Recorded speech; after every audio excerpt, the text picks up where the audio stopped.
ঈদ শেষে কাজে ফিরতে শুরু করেছেন লঞ্চ যাত্রীরা। তবে যাত্রী চাপ থাকায় আর লঞ্চের সংখ্যা বেশি হওয়ায় এবারও পন্টনের সব লঞ্চ ভিড়তে পারেনি। লঞ্চের স্টাফদের তোষক বিছিয়ে সিট বিক্রি থামেনি। তবে পরিদর্শনে এসে অনিয়মের বিষয়ে হুঁশিয়ারি দিয়েছেন নৌ পরিবহন প্রতিমন্ত্রী। সহকর্মী বিধান সরকারের তথ্য ছবিতে প্রতিবেদন। এখনো দক্ষিণাঞ্চলের মানুষ নিরাপদ যাত্রার জন্য শুরুতে বেছে নেন লঞ্চ। তবে আগের মতো এবারও লঞ্চের স্টাফরা তোষক বিছিয়ে ডেক যাত্রীদের কাছ থেকে টাকা নিচ্ছে।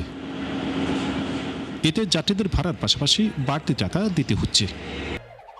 আগের মতোই clean. Berger easy clean fresh, দেয়ালে দাগ থাকবে না, রাখবে সুরভিত।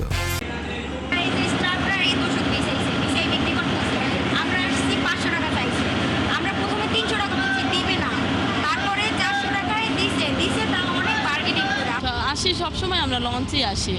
আমার লঞ্চ আসতে ভালো লাগে, গাড়ি তো ওরা চড়তে পারে না, দুজনই অসুস্থ হয়ে যায়। ফ্যামিলি নিয়ে তো বাচ্চা আছে, হয়তো বাসে আরো রিস্ক থাকে। অপরদিকে সব লঞ্চ পন্টনে জায়গা না পেয়ে আরেক লঞ্চের পেছনে ঝুলে থাকছে। এতে করে লঞ্চে উঠতে ঝুঁকি নিতে হচ্ছে যাত্রীদের। অবশ্যই রিস্কই আসার জন্য নদীর সাইডে আবার আরেক লঞ্চটাকে পরে আসতে হয়েছে। তো একটা লঞ্চের পিছনে তার জন্য বাচ্চা ব্যাগ নিয়ে আসতে একটু কষ্ট হয়েছে। আরেক লঞ্চ থেকে আরেক লঞ্চে আসা মানে একটু ভয় লাগে। লঞ্চের ব্যবস্থাপকরা বলেন, আরেক লঞ্চের পিছনে নোঙর করায় যাত্রী পরিষেবা ব্যাহত হয়। এ নিয়ে নদীবন্দর কর্মকর্তা বলেন, তারা সচেষ্ট আছেন যাতে করে কোনো যাত্রীর সমস্যা না হয়। যদি পল্টনটা যদি থাকতো, আমাদের সব কিছু ব্যবস্থা থাকতো, তাহলে দেখা গেছে স্বাচ্ছন্দ্য মতন প্যাসেঞ্জাররা উঠতে পারতো। তাই নাই বিধায় আমরা একজনের পিছনে দিতে হচ্ছে বাধ্য হয়ে, কারণ আমাদের আজকে ট্রিপ আছে।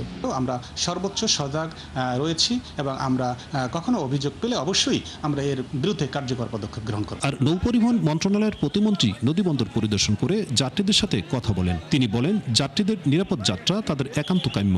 তাই লঞ্চ যাতে নিরাপদে নোঙর করতে পারেন সেজন্য পুরো পন্টুন ব্যবহারের নির্দেশ দেন তিনি। অলমোস্ট হাফ অ্যান আওয়ারের মধ্যেই সব জাহাজগুলো ছাড়ে। সুতরাং এইটাকে আমাদের একটু ম্যানেজমেন্ট, আমি বিআইডব্লিউটির কর্মকর্তাদেরকে বলে যাচ্ছি যাতে একদম পুরো টার্মিনালটা ব্যবহার করে পেছনে কোনো লঞ্চ বার্থিংটা না করে। ঈদ পরবর্তী কর্মস্থলে ফেরার জন্য যাত্রীদের জন্য বিশেষ পরিষেবায় 9টি লঞ্চ ছেড়েছে ঢাকার উদ্দেশ্যে। প্রয়োজনে এই সংখ্যা আরও বাড়বে বলে নিশ্চিত করেছে লঞ্চ কর্তৃপক্ষ। বিধান সরকার, ৭১, বরিশাল।